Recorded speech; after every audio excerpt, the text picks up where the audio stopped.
Hey gang, quick question. What's scarier than a dark, spooky cemetery? How about a dark, spooky cemetery with fog? And today we're going to take a look at cheap fog machines, and I'm going to teach you how to build a quick, simple, and dirt cheap fog chiller. So bolt your doors, lock your windows, grab a pad and pen, because class is in session.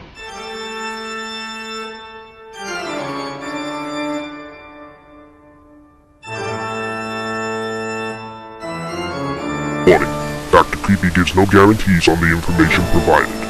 We claim no responsibilities for any accidents or injuries. If you attempt any of these projects, do so at your own risk. Remember, be safe.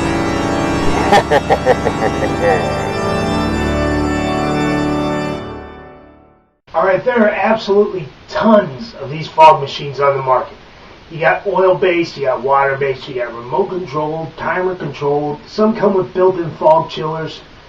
Professional machines can run thousands of dollars. But for the home haunt enthusiast, you don't need to spend any more than $15 to $35 for a decent quality fogger. I spent about $16 on this thing 7 years ago, and it still works like a charm. The only drawback, it's got a push-button control to it.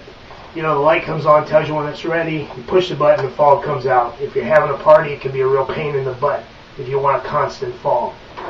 Spend a couple bucks more, you get one with a timer on it that you can control the length and interval of the fog.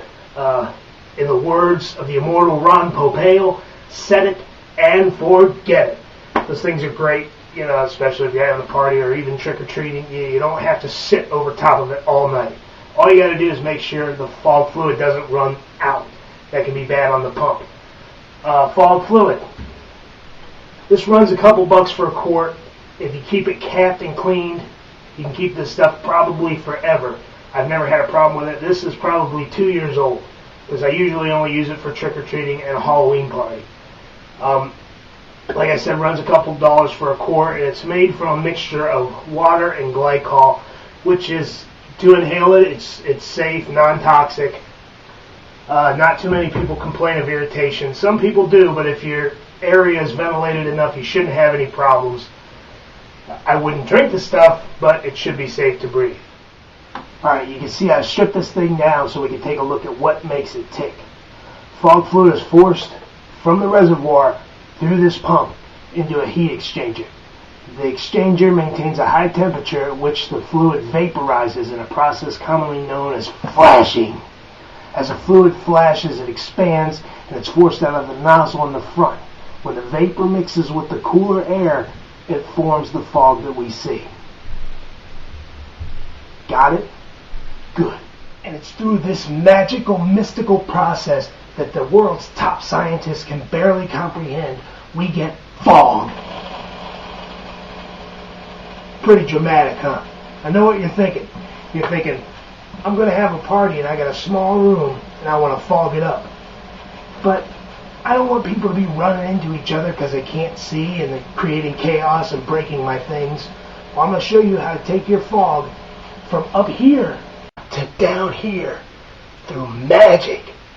Well, not exactly magic, but science and some cheap stuff you can buy at a store near you.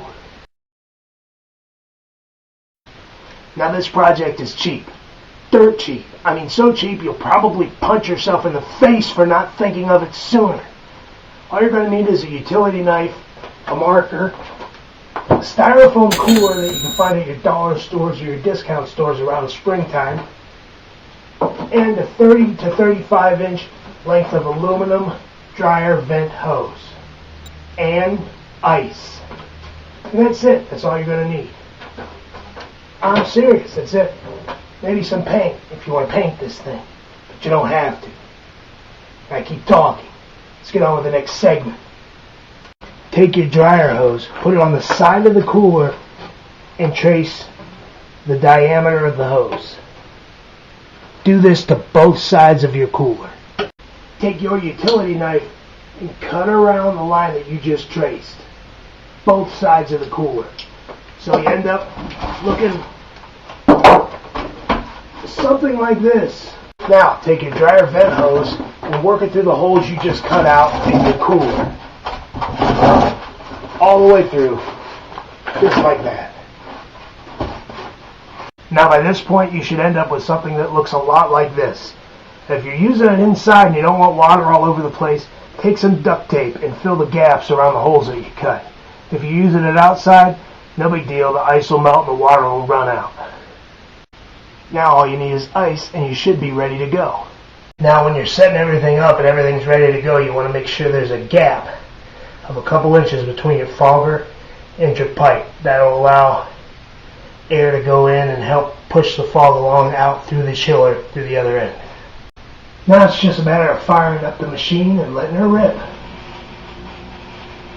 Now you got fog that hugs the ground, stays low, doesn't get in the way of your guests, and you didn't break the bank doing it. Alright, say you want to conceal this thing in the dark. You want to paint it black. Paint it with latex exterior grade paint. Don't spray paint it. Spray paint will eat right through the styrofoam and ruin your project. I hope you enjoyed the tutorial. It's quick, it's easy, have fun with it.